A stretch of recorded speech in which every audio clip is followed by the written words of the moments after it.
Phone-in Update 2024 naman tayo mga ka-idol.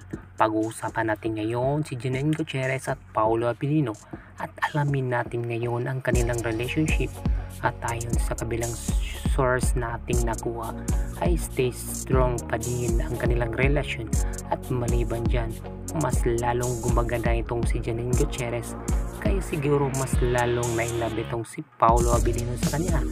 At hindi rin ito nagpahuli si Paolo Abilino kasi mas lalo itong pumupogi ngayon at inspire talaga itong si Paolo Abilino kay Janine Gutierrez kaya super strong ang kanilang relationship ngayong 2024. Kaya mga Kabinido TV, huwag tayong mag-alala kasi mas lalo tayong pakiligin ngayon sa phone-in dahil super strong ang kanilang relationship ngayon.